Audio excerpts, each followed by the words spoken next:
कानून के खिलाफ जो धरना और प्रदर्शन देशव्यापी तौर पर चल रहा है, उसके लिए तो सबसे पहले मैं पंजाब और हरियाणा के किसानों को मुबारकबाद देता हूँ, बधाई देता हूँ कि देश के हित में, किसानों के हित में, राष्ट्र के हित में जो लड़ाई उसने लड़ी है, उस लड़ाई ने देश को एक नया हौसला दिया है। भारत एक कृषि प्रधान देश है और कृषकों की हालत जब तक अच्छी नहीं होगी, अपना देश आगे नहीं बढ़ सकता। जय जवान और जय किसान का नारा था, जिसने आज़ादी की लड़ाई को आगे बढ़ाने में बड़ा रोल अदा किया है। इसलिए हम लोग यहाँ पर MIM बिहार ने भी शुरू दिन से किसान आंदोलन का साथ दिया है और सरकार के इस काले कानून के खिलाफ अपने गम गुस्से का प्रदर्शन किया है। इसी मामले को लेकर आगामी 15 फरवरी को जिला स्तर पर एक धरने का आयोजन किया गया है। उसके संयोजक बनाए गए हैं हमारे जो यहाँ के अध्यक्ष हैं, हमारे जिला के भाई साहब, उसको संयोजक बनाया गया है। ये धरना प्रदर्शन कलेक्ट्रेट के सामने में होगा।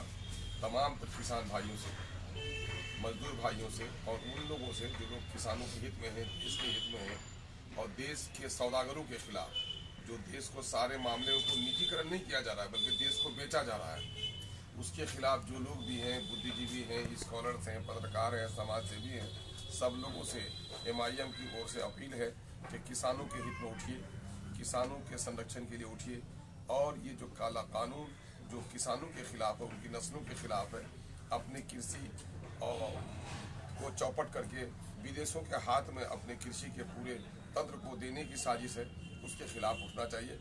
एक दूसरी बार गोया ईस्ट इंडिया कंपनी को रेड कारपेट बिछाकर यह सरकार बुला रही है, उसी टाइप का। इसलिए कि तमाम तर मामला, चाहे LIC का मामला हो, चाहे एयरवेज का मामला हो, रेल का मामला हो, तमाम तर चीज़ों को निजीकरण किया जा रहा है। सक्षम सरकार निजीकरण पर विश्वास नहीं करती है, बल्कि सक्षम सरकार है कि निजी क्षेत्र के अच्छे उपक्रमों को वो अब सरकारी करा करके देश को मजबूत बना रही है। विदेशी कर्ज में डूबी हुई सरकार बजट का एक बड़ी राशि सूद में अदा कर रही है और खामखा का किसानों को परेशान कर रही है।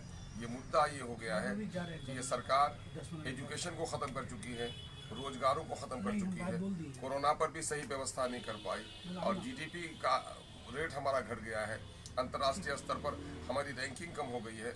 इन तमाम तर मामलों को लेकर हम जिला व्यापी धरना के लिए सब लोगों का आह्वान करते हैं कि किसान भाई अपना ट्रैक्टर लेकर, गाड़ी लेकर, मोटरसाइकिल लेकर आएँ और उस दिन इस सभा को सफल बनाएं और ये संकेत दें कि हम किसान आंदोलन में वहाँ जो दिल्ली को घेराबंदी करके जो किसान बैठे हैं, हम उनके साथ हैं और सरकार के इस काले कानून के खिलाफ हम अपने गम गुस्से का प्रदर्शन करें। सर, आपके सदर कहते हैं कि मैं आंदोलन जीवी हूँ प्रधानमंत्री के, यकीनन इसमें क्या बात है। अभी जिस तरह से आंदोलनकारियों का मजाक उड़ाया है मोदी जी ने, ये खेद का विषय है। देश आज़ाद ही हुआ था आंदोलन के जरिए से, तो जिन लोगों ने आंदोलन में कभी हिस्सा नहीं लिया है वो क्या जाने आंदोलन। ये लोग तो उन्माद जानते हैं, आंदोलन नहीं जानते हैं। लोकतंत्र में अपनी बात को रखने का दस्तूर ने, आइन ने, संविधान ने हमें हक दिया है और जो भी वो हो अपने एहसास, अपने ज़मीर की आवाज़ को रखने का, और उस पर ये डंडे चला रहे हैं। तमाम तर मीडिया, गोदी मीडिया को इन लोगों ने खरीद लिया है और किसान सड़कों पर आए हैं, तो किसान का आंसू पोंछना चाहिए। ये अपना जो शब्दों का हेर फेर और शब्दों की बाजीगरी पर इनको विश्वास है और इन्होंने मजाक उड़ाया है, उसने किसानों का दिल दुखाया है। ऐसे वक्त में जब किसान जाड़े की इन ठंडी रातों में आज 2 महीने से जायद लगभग 50-60 लोग वहाँ पर बलिदान हो गया उनका, उनके आंखों में आंसू नहीं आया कि लोग हमारे मर रहे हैं और उनका कारण आंदोलन जीवी है। हाँ, यकीनन है कि आंदोलन जीवी है और पूरे देश में आंदोलन जीवी के बाप की जगह है। ये जो लोग आंदोलन पर विश्वास नहीं रखते तो भारत में उनका समझिए कि विश्वास नहीं है। आंदोलन पर विश्वास रखना चाहिए। आंदोलन करके ही हमारे पूर्वजों ने गर्दन कटाकर आंदोलन करके ही देश को आज़ाद किया था। जिनके बाप दादाओं ने आंदोलन करके आज़ाद किया है, उसके रगों में आज भी आंदोलन बाकी है और जो लोग कल भी आंदोलन नहीं कर सके थे, आज भी आंदोलन नहीं कर सकते हैं। जिन लोगों को आंदोलन पर विश्वास नहीं है, वही लोग आंदोलन का मजाक उड़ा रहे हैं। 26 जनवरी को जो गणतंत्र दिवस पर जो किसानों ने झंडा फहराया, देखिए झंडा फोड़कर किसानों को तो होना ही चाहिए। सच तो ये है कि किसानों का देश है तो किसानों के जरिए से ही झंडा फहराना चाहिए। जो किसान विरोधी हो उसको झंडा फहराने का हक भी नहीं होना चाहिए। लेकिन वो मामला क्या है, वो मामला जांच का विषय है कि आया, चूंकि जो लोग इस कैंपेन को आगे बढ़ा रहे हैं, जो लोग वहाँ पर धरना प्रदर्शन का नेतृत्व कर रहे हैं, उन तमाम तो लोगों ने इस बात का इनकार किया है कि हमारे लोग नहीं थे, कुछ असामाजिक तत्व थे, दूसरों की तरफ से कुछ लोग थे जिन लोगों से उनकी तस्वीरें नजर आई हैं, जो लोग होटल में रखे गए हैं, उन पर जांच होना चाहिए। ये कौन लोग थे? वहाँ के जो पवित्र आंदोलनकारी हैं, उनका मंशा कभी भी ऐसा नहीं रहा है। वो अगर मंशा होते शुरू दिन से वो लोग निहत्ते बैठे हुए हैं, उनकी कभी मंशा नहीं रही है कि हम लाल किला में जाकर झगड़ा करें। और ये बात बता दीजिए कि पुलिस क्या कर रही थी, इनकी इंटेलिजेंस की क्या रिपोर्ट थी? और पुलिस इतनी सक्षम नहीं थी कि उनको रोक सकते थे। आप पकड़ के गिरफ्तार करके लोगों को चला सकते हैं, डंडे चला सकते हैं, और वहां पर ये सारा कुछ साजिश का हिस्सा है, ये जांच का विषय है। ऐसा तो नहीं है कि संविधान को ही बदलने के दर पर है। मोदी जी के छुपे हुए एजेंडों के बारे में कुछ भी कहना मुश्किल है कि इस वक्त देश की तरक्की की बात कोई नहीं कर रहा है। देश में उन्माद फैलाकर अपने सत्ता को बनाए रखने, अपनी कुर्सी को बनाए रखने के लिए सब कुछ काम कर रहे हैं। मोदी जी के बारे में क्या कहना है? वो तो अमेरिका में जाकर के प्रचार कर रहे हैं, जो अंतर्राष्ट्रीय वसूलों के बिल्कुल खिलाफ है। वहां जाकर के उन्होंने प्रचार का काम किया, तो उनके बारे में कुछ कहना ही मुश्किल है। सर, किसान आंदोलन को लेकर क्या रणनीति आप लोगों की 15 तारीख को?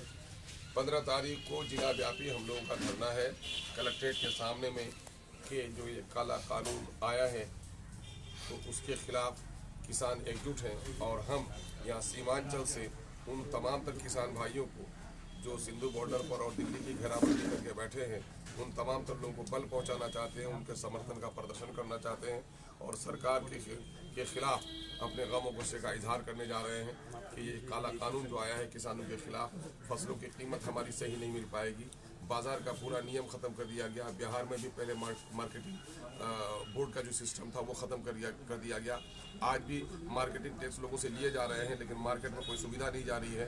MSP का मामला गड़बड़ हो जाएगा। ये सारा मामला के खिलाफ जो किसान हमारे वहाँ उठे हैं, और जाहिर है कि देश के अग्नि पंक्ति में अगर किसानों का नाम आता है तो वो हरियाणा और पंजाब के किसानों का आता है। किसानों के हित की बात पंजाब और हरियाणा के किसानों से बेहतर कोई नहीं जानता। इस तरह के कानून लाने से पहले किसान उनसे भी मशवरा करना था। आप हमारे हित में काम कर रहे हैं और हम नाराज हैं, इसके माने मेरे हित में नहीं है। अगर हमारे हित में होता, किसानों के हित में होता, तो सबसे पहला समर्थन अगर कोई करता तो वो पंजाब और हरियाणा के किसान करते। इसलिए किसान काउंसिल होना चाहिए। किसानों के मामले में जो कुछ भी फैसला लिया जाए वो किसान काउंसिल के बगैर सरकार कोई फैसला नहीं लेना चाहिए, बल्कि उनसे परामर्श करना चाहिए। सर, आप बंगाल प्रभारी भी हैं। बंगाल में अमित शाह ने कल बयान दिया है कि CA हर हालत में लागू करके रहेंगे और भगड़ों को भगा के रहेंगे। क्या कहेंगे चुनाव आते? ये लोग नफरत के सौदागर हैं और नफरत के अलावा न उनको मीठी जबान है न देशवासियों से प्रेम है।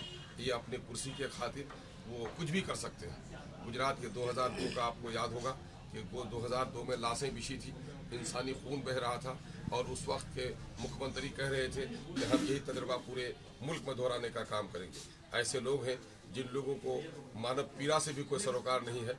इस वक्त अगर अमित शाह जी हमारे हैं तो सबसे ज़्यादा ज़रूरी था कि उत्तराखंड में जो तराशीदी हुई है, उत्तराखंड में जो इतने लोगों की अमवात हुई है, वहाँ के बारे में नहीं बोल पाते, वहाँ के बारे में दौरा नहीं कर पाते, और यहाँ अपने कुर्सी के लिए सब कुछ करने के लिए ये आ जाते हैं। इस तरह के बात जो बोले हैं, मैं इसकी घोर निंदा करता हूँ कि इस देश के रहने वाले किसी माई के लाल ने जन्म नहीं लिया है। इस देश में जन्म लेने वालों को कोई बाहर कर सकेंगे, ये सारी जुमलेबाजी है, सिर्फ इलेक्शन लड़ने और उन्माद फैलाने के लिए। सर, बंगाल में भाजपा से ज़्यादा TMC आप पे एग्रेसिव और कहना है कि आपका आंकड़ा तक नहीं खुलेगा, सीट तक आपको नहीं आएगी। ठीक है, उनको जो कहने का हक है अब वो कहें, हम उनसे सर्टिफिकेट नहीं मांगते हैं। जो स्थापित राजनीतिक दल हैं और जिन लोगों ने हमेशा अक़लियतों के, अल्पसंख्यकों के वोट को लेकर उसका शोषण दोहन किया है, उनको डर ये होता है कि जिनका हम शोषण कर रहे थे, दोहन कर रहे थे, जिनको फासिस्ट ताकतों से डराकर जिनका वोट ले रहे थे, जबान जिनकी बंद रखे थे, आज उनकी सफ़ों में लीडर पैदा हो रहे हैं। ये हमसे हक मांगेंगे। वहाँ क्यों कर रहे हैं? बिहार में कांग्रेस भी वही काम करती थी।